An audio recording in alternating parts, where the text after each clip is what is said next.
Hello everyone. So today I just wanted to go over how I managed to do that 7-hour survival run, do a little bit of explanation, and just showing you why I used what I used, how I was using it, and then go into the math a little bit. Hopefully there won't be too much math though. We'll have to see. So for my Warframe, I was using Nekros. The only reason I used him was pretty much just for his third ability, which is Desecrate. As far as primary weapons go, I was using a Strun Wraith. However, you don't have to use this. Any 100% status shotgun works. The turret is also a good alternative, but I found that status shotguns work the best because you're going to use them to stack condition overload. Secondary, I was using Pox. Secondary, it really doesn't matter that much. I just happened to be using Pox. It turns out I didn't really use it that much at all.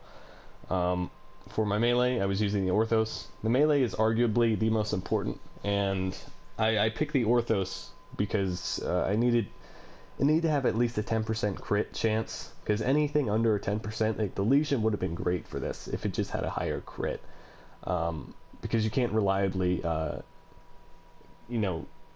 Naramon enough, so that it gets really sketchy later on. So it's just too much of a risk to do it with Legion. If Legion could achieve a 10% crit chance without sacrificing so much damage, then yeah, I would use it. But otherwise, I found that the Orthos works best for this. And for my companion, I was just using a Kavat for two reasons. One being the armor stripping, and two being the additive critical chance. So for Nekros, his build doesn't really matter all that much. It's a pretty basic build. I was just using Despoil as one of the most important mods, just because you don't have to worry about energy. It's purely based off health. So you want some efficiency and range. I was using Enemy Sense and Rush. Enemy Sense is actually pretty important, mainly because if you it just allows you to be able to see the enemies on the map, and that becomes really important if you want to keep up your Naramon stacks. Rush, just to speed up the killing and just to run a bit faster. Really doesn't matter. You don't need many survivability mods on there. The only thing I had on there for survivability was Vitality, and that was due to Despoil. And then Steel Charge for the Aura, obviously, just for more melee damage. Okay, moving over to the shotgun now. I was using the Strun Wraith, but as I said previously, any 100% status shotgun works. The most important mod here is probably the Ribbon. If you can get a Ribbon, the only thing that matters is status duration. You just want to increase the amount of time that you have to get those condition overload stacks, and you also want to increase the amount of time that viral lasts on there, because if viral procs, I believe it's like, I'll have to look it up, but it's like 6 seconds. If you are not able to kill the enemy within those 6 seconds, then you've essentially lost the double damage from the viral proc.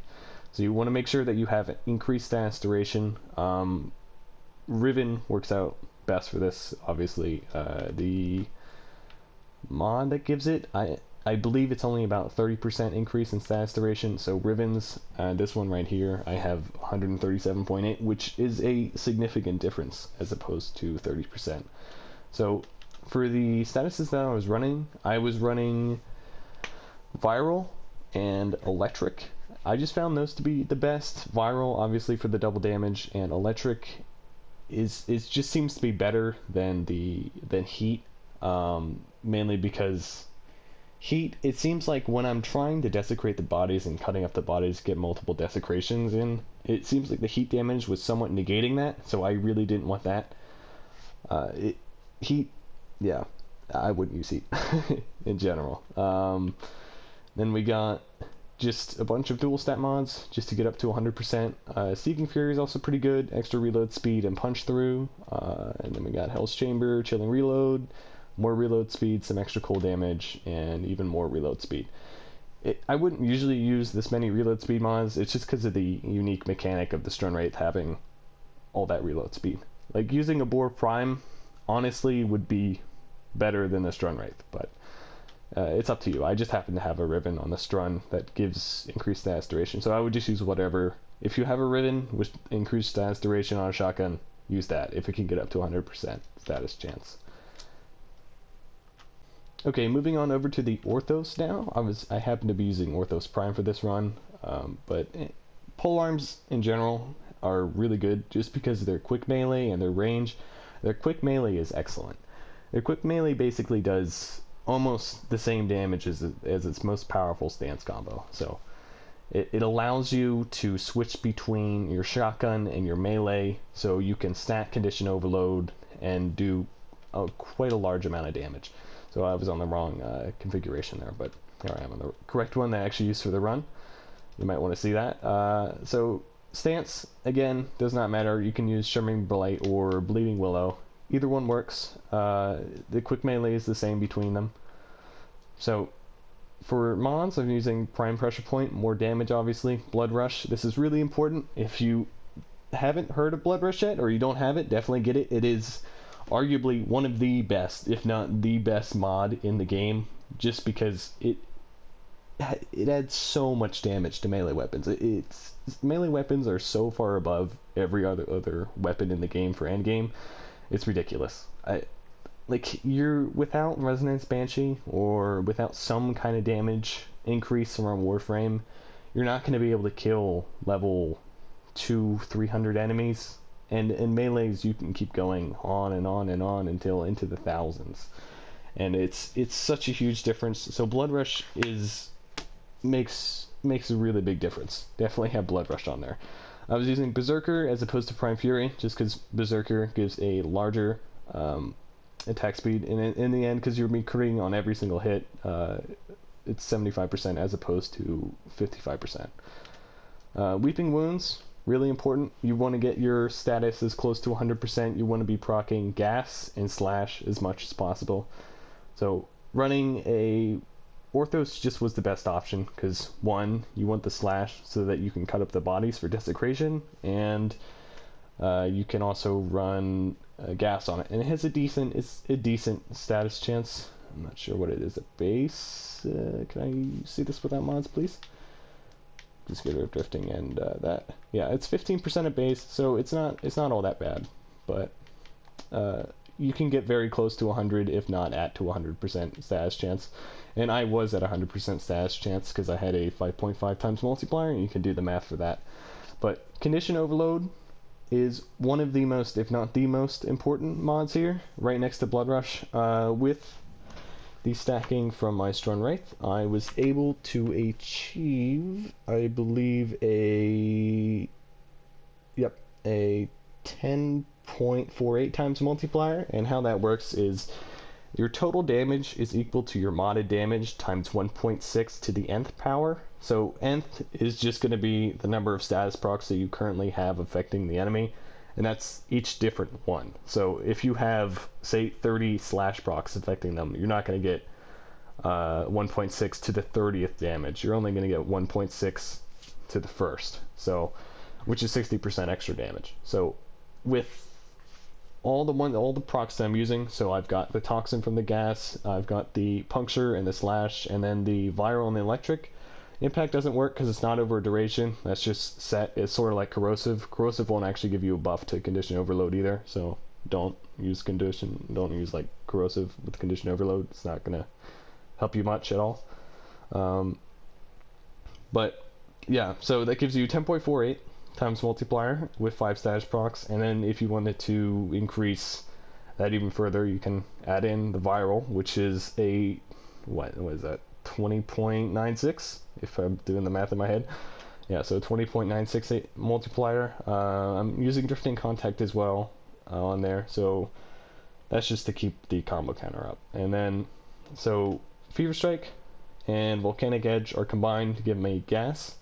I'm using the 90% mod on the Fever Strike because the gas damage is actually affected only by the toxin, the initial toxin damage that you have on the weapon, and then the weapon's base damage. But you want the toxin mod as the 90% one, or you want another. I just happen to be using a 90% just because the status is already good enough. I can get to 100% status chance. I don't need the other dual stat mod there. And then this will be fixed in U20, but as of right now on console, and unfortunately for you PC players, you don't get this, and we won't have it on console for much longer, but gas is somewhat broken in the game right now, and it gives you a 512 times multiplier as opposed to the 8 that it's supposed to give you, and then the 1.25 for each toxin proc. So gas is definitely the most powerful, and then on top of that you got slash, which is also sort of double dips. It's got the 64 times multiplier as opposed to the base of 8. So gas and slash are definitely the most powerful here, and I was using the gas just to kill those heavy gunners and some of those heavier units at level 4, like 4800 or so. And then moving over to the Kavat I have here. Really, there's like 3 mods that matter on here. You got the increased critical chance, the sharpened claws. This is the most important because otherwise I wouldn't have any way to strip armor, and trying to kill those enemies with armor would have been practically impossible because their effective health scales. It's so ridiculous. I mean, even if you are doing billions of damage, it'll still take you like 10 minutes to kill an enemy. So even if you're doing the damage cap, so yeah, don't if you don't have some way to strip armor, then you're just not going to be able to kill them. You're not going to be able to keep life support up. So sharpened claws and cat's eye is what I was using, and then pack leader helps just to heal them up against the venomous Eximuses. But again, these 2 mods are the only 2 that matter. Animal Instinct is just nice for more enemy radar. And the cool thing with Cat's Eye is that it stacks with Blood Rush. So at base, it's 13% crit chance on the Orthos Prime, the 10% at base, plus the 30% from Neramon that you get, and then this is the additive crit chance from this is applied before Blood Rush is applied, so it's 73% crit chance, and then that's multiplied by Blood Rush, which is 165 times the multiplier, which is 5.5, giving you a 735% crit chance when it's active, which is, and because there's different levels of crits, that's going to give you a 100% chance of hitting a 14 times multiplier, a crit multiplier, and then a 35% chance of a 16 times multiplier, and this resets every 20 seconds. So it's a really excellent mod to have. It's going to really increase your damage. It's like, essentially, it's like having Arcane Avenger or Maiming Strike on a weapon, even if you don't have Arcane Avenger or Maiming Strike. It's really good. Okay. Well, that pretty much just about covers the builds in the video. As always, I'd like to thank you for watching, and please feel free to send me some feedback in the comments below. Let me know if you liked it. Let me know if you didn't. What can I do to improve? Sorry about that, how I kind of left there for about 11 months. Kind of stopped playing Warframe, but now I'm back, and I will have more silliness to come. So, as always, I'd like to thank you for watching, and I'll see you in the next video.